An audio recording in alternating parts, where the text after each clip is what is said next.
Hai Sobat Rebahan, selamat datang di channel hiburan Kamar Rebahan. Armin akan membacakan kelanjutan sebuah cerita novel yang sangat menarik, yang sangat seru, yang sangat menghibur, yang sangat membuat kita penasaran jika tidak mengetahui cerita kelanjutannya, yang sangat layak untuk diikuti dari awal hingga akhir. Sebuah cerita novel yang berjudul The Story of Yi-Chen. Tetapi sebelum melanjutkannya, pastikan kalian sudah subscribe channel ini dan aktifkan lonceng notifikasinya agar tidak ketinggalan jika admin upload video terbaru. Jika kalian menyukai cerita seperti ini, jangan lupa like. Jika berkenan, share juga ke teman lainnya agar teman-teman lainnya juga mendapatkan informasi hiburan di channel ini. Baik, kita lanjutkan di part ke-316 bertepatan dengan bab ke-1499. Ketika jamuan ulang tahun selesai dan para tamu pergi, Kong Delong juga sudah mendorong sepedanya. Kong Delong tiba-tiba teringat sebuah lagu hits di situs video pendek yang liriknya naik motor kecil kesayanganku. Memikirkan lagu itu, dia melihat sepeda tua dan jelek ini dan tanpa sadar menghela napas. Di dalam hatinya, akan lebih baik jika dia bisa pergi ke sana dengan sepeda motor. Dia bisa berkendara 3 atau 400 km sehari dan dia bisa tiba di kota Jinling dalam 3 hari. Tidak perlu menderita terlalu banyak di sepanjang jalan. Sayang sekali Yi-Chen tidak memberinya kesempatan untuk tawar-menawar.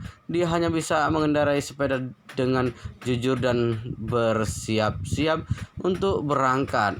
Pamannya Dong Jinghai memegang helm hijau dan ingin mengenakannya pada Kong Delong. Sambil menghindar, Kong Delong bertanya dengan canggung, "Paman, mengapa kamu membelikanku helm hijau?"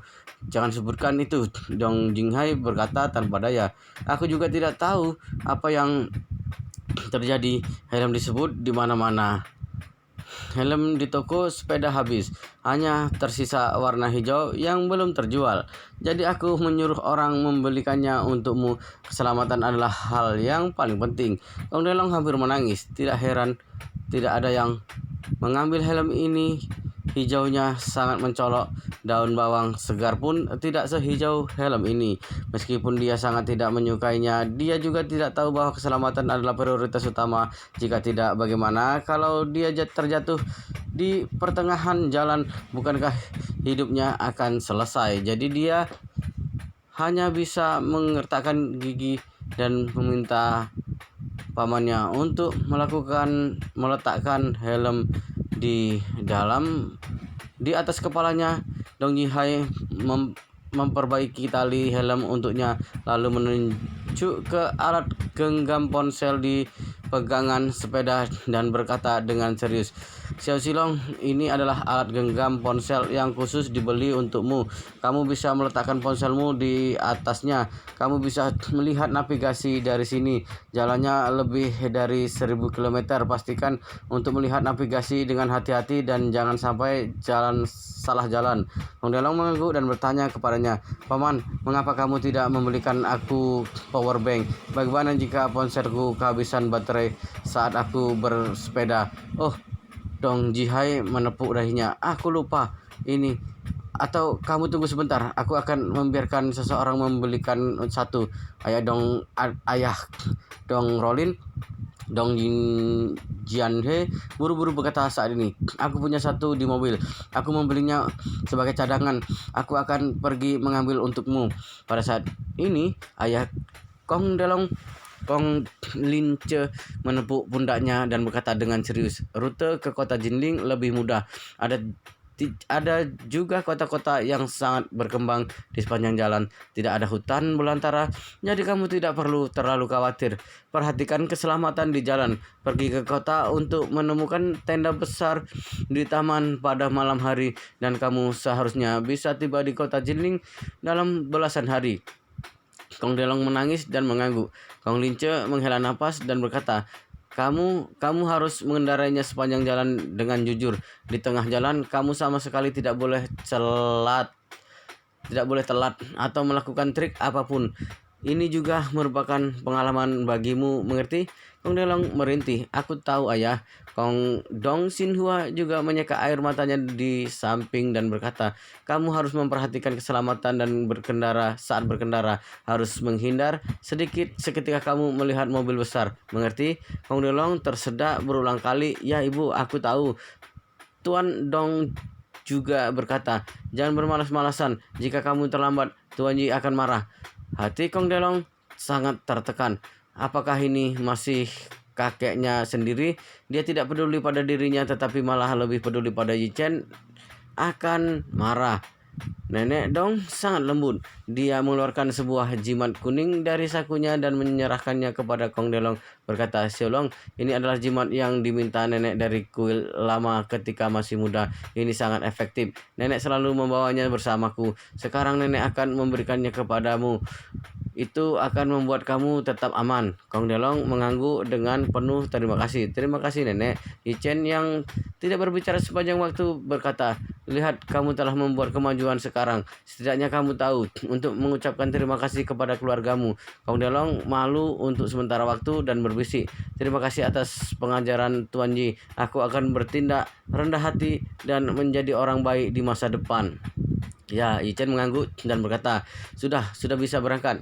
Pada saat ini, Dong Jianhe juga berlari dengan power bank, menyerahkan power bank dan kabel pengisi daya kepada Kong Delong dan berkata, "Tolong ambil power bank ini."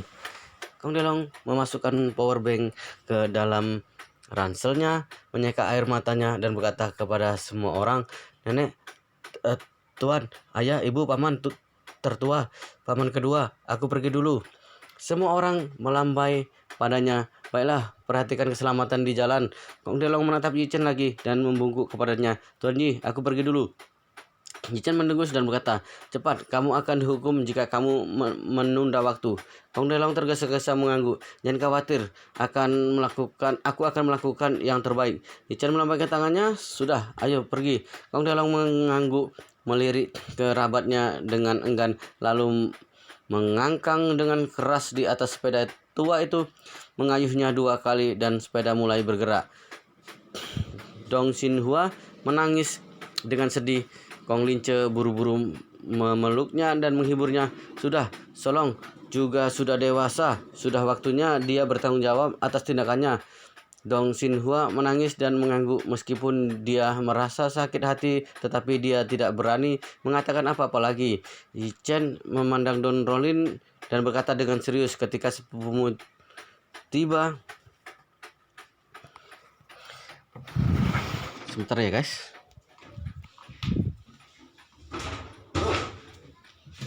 Oke, lanjut nah.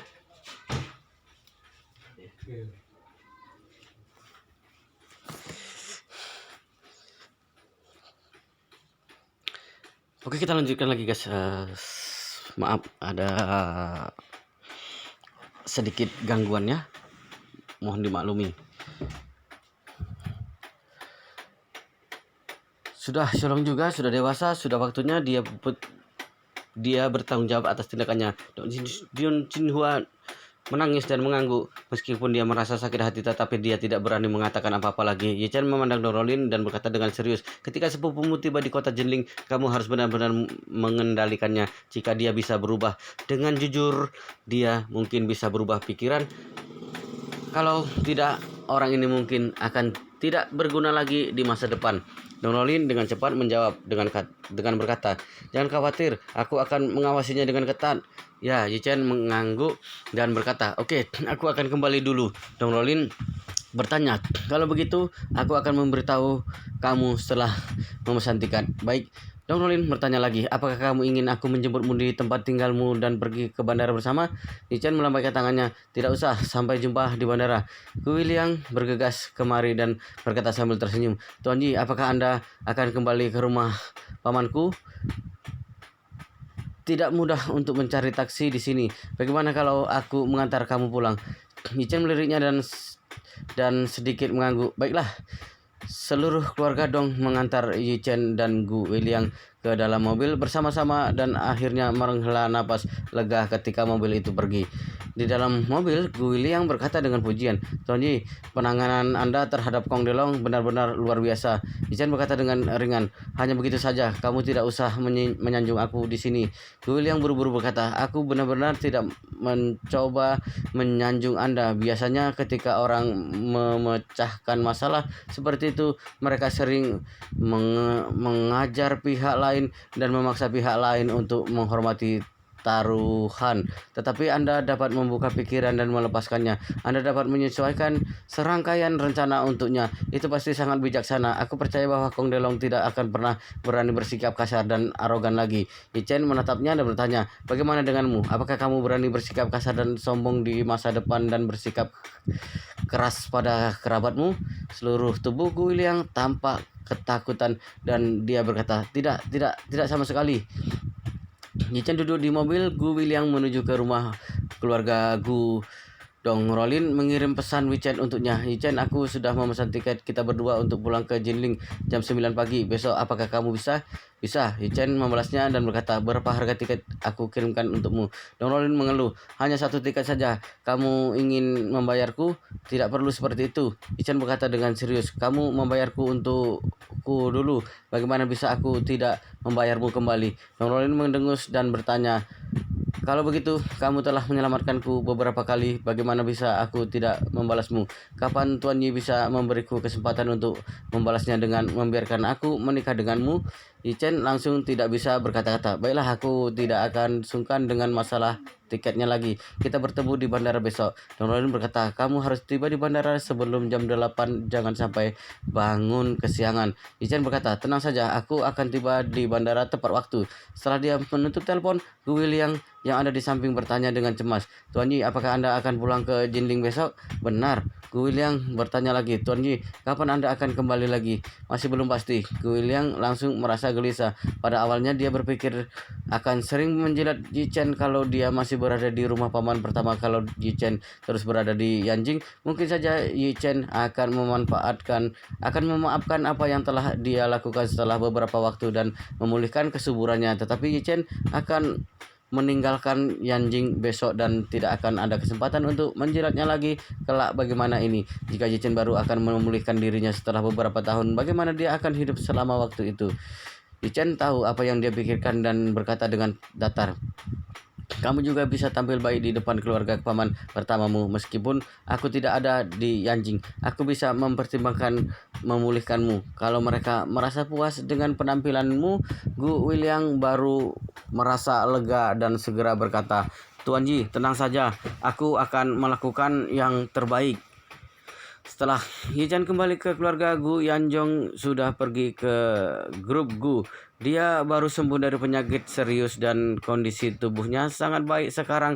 Jadi dia mencurahkan semua fokusnya untuk bekerja dan memanfaatkan kesempatan ini untuk memperkuat kendalinya atas grup Gu. Selain membantu yang ada di rumah, Yi Chen hanya melihat Gu Yi berbaring di sofa membaca novel. Lantai di dalam rumah sangat hangat, meskipun di luar sedang musim dingin, tapi masih tetap hangat di dalam rumah. Suhu ruangan sekitar 28 derajat sehingga bisa memakai baju lengan pendek dan celana pendek seperti sedang musim panas. Gu Yi memakai gaun tidur rendah, terlihat kaki putih panjangnya disilangkan. Ini adalah bentuk tubuh terbagus di antara semua wanita yang pernah Yi Chen lihat. Bahkan Kim Ok-soo yang berlatih seni bela diri juga tidak dapat dibandingkan dengannya. Itu karena proporsi tubuh Gu Yi sangat bagus, dan itu adalah konsep 1:9 yang diimpikan semua artis wanita. Maksud 1:9 mengacu pada tinggi seorang wanita 9 kali dari wajahnya. Wanita yang memiliki rasio ini memiliki bentuk tubuh yang paling sempurna. Sangat jarang menemukan wanita yang memiliki bentuk tubuh seperti ini. Tidak berlebihan kalau mengatakan hanya ada satu di antara sejuta wanita. Gu Yi segera berdiri dengan senang ketika melihat Yi Chen kembali dan berlari ke arahnya, berkata sambil tersenyum manis, Kakak Yi Chen, kenapa kamu kembali begitu cepat? Aku pikir kamu akan keluar sampai malam. Yi Chen merasa bahwa lengannya dipegang erat tangannya sehingga membuatnya berdebar, tetapi dia tidak berani berpikir kotor. Dia berkata, hanya menghadiri sebuah acara ulang tahun dan segera pulang setelah selesai. Setelah itu Yi Chen bertanya kepadanya, Paman dan Bibi tidak ada di rumah? Ya, Gu Yi berkata dengan lembut, ayahku pergi ke perusahaan, ibuku pergi ke acara amal sambil makan sehingga tidak makan malam di rumah. Yi Chen mengangguk dan tahu karena status Lin Wan Qiu, dia juga sangat terkenal di Yanjing.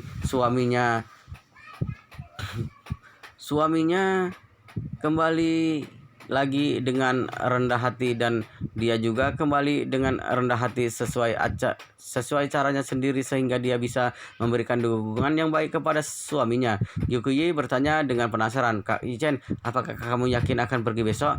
Ichen berkata, "Benar, aku akan pergi besok." Yukiyi tampak sedih dan ragu untuk sesaat, seperti sedang memikirkan sesuatu dan berkata, "Kak Ichen, kamu temani aku jalan-jalan di luar ya?"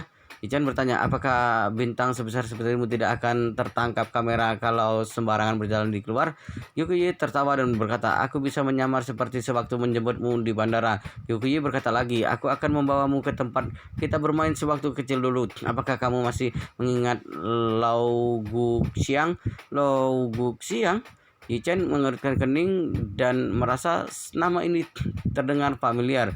Gu Kyuyi berkata, "Itu adalah tempat di mana kita sering meminta ayah ibu kita membawa kita bermain di sana. Ada banyak pedagang kecil, toko kecil, banyak makanan enak dan mainan.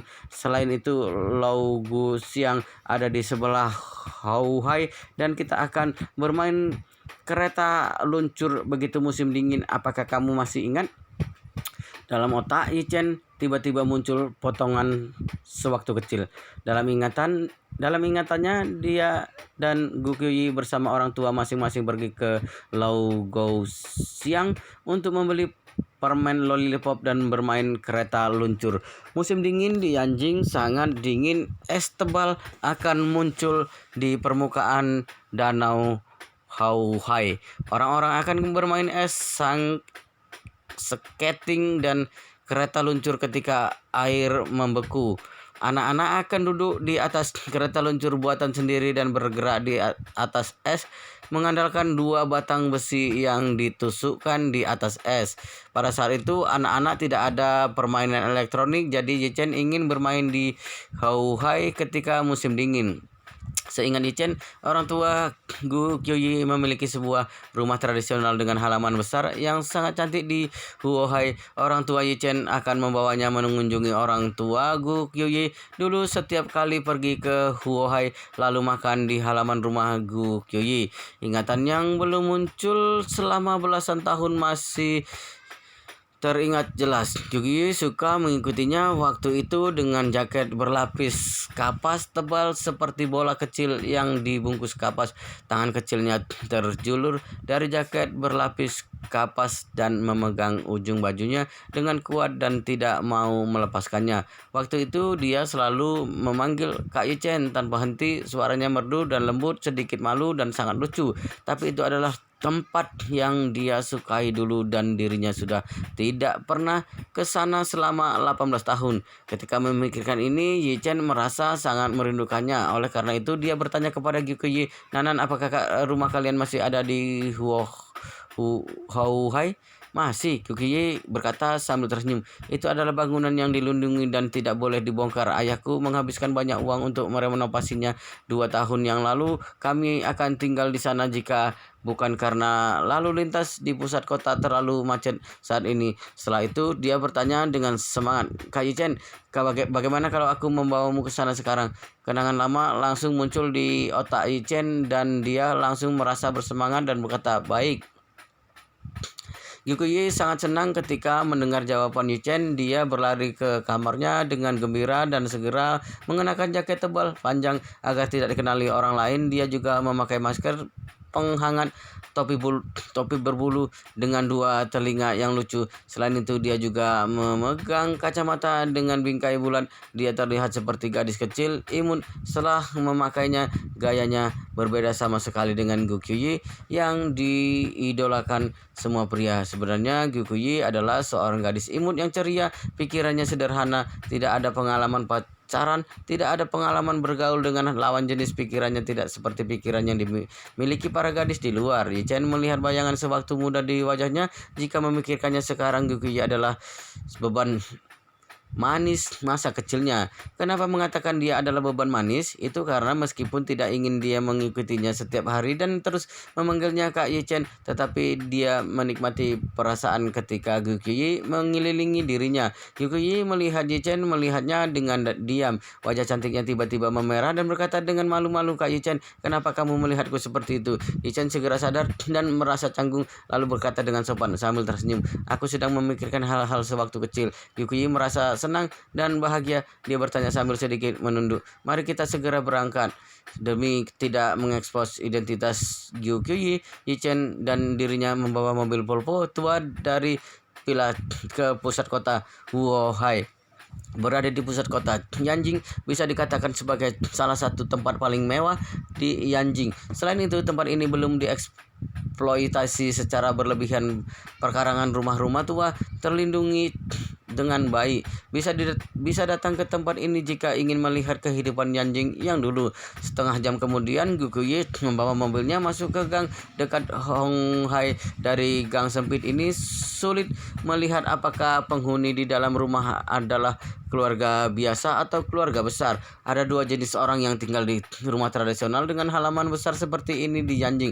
Salah satunya adalah orang yang sangat miskin sehingga tinggal di rumah tua yang bahkan mungkin tidak ada kamar mandi di rumah dan harus pergi ke kamar mandi umum setiap harinya. Tetap harus pergi ke kamar mandi umum meskipun di tengah malam maupun di tengah musim dingin. Masih ada satu jenis lagi, itu adalah orang yang sangat kaya. Jika ingin tinggal di rumah tradisional dengan halaman besar, maka hal pertama adalah punya uang yang banyak untuk membuat rumah menjadi layak huni. Karena rumah jenis itu kebanyakan rumah berlantai satu, jadi tidak ada yang bisa melihat seperti apa bagian dalam rumahnya jika dilihat dari luar. Perbedaannya baru bisa dilihat ketika masuk ke dalamnya. Ada beberapa halaman rumah tradisional yang terlihat sangat penuh dengan briket, sepeda, dan candy asinan yang memenuhi gang sehingga sangat sulit untuk berjalan. Di dalamnya masih ada banyak bangunan kumuh yang membahayakan keselamatan. Tapi ada juga rumah tradisional yang terlihat biasa saja dari luar, tapi di dalamnya sangat bagus setelah masuk. Rumah tradisional Gyukyuyi terlihat seperti itu. Halaman rumah orang lain terlihat berantakan, tetapi halaman rumah tradisional milik keluarga Gu terlihat luas dan antik. Di dalamnya tidak ada sepotong marmer putih yang diukir di dinding. Di atasnya diukir dengan 9 naga dengan postur berbeda. Wow, luar biasa sekali guys, ceritanya sangat seru, sangat menarik, sangat menghibur, sangat membuat kita penasaran jika tidak mengetahui cerita kelanjutannya. Tetapi sepertinya di video ini, di part ini akan sampai di sini dulu. Kita akan lanjutkan di video berikutnya, di part selanjutnya. Tapi pastikan kalian sudah subscribe channel ini dan aktifkan lonceng notifikasinya agar tidak ketinggalan jika Amin upload video terbaru. Jika kalian menyukai cerita seperti ini, jangan lupa like, jika berkenan share juga ke teman lainnya agar teman-teman lainnya juga mendapatkan informasi hiburan di channel ini. Baik, kita lanjutkan di video berikutnya di part selanjutnya.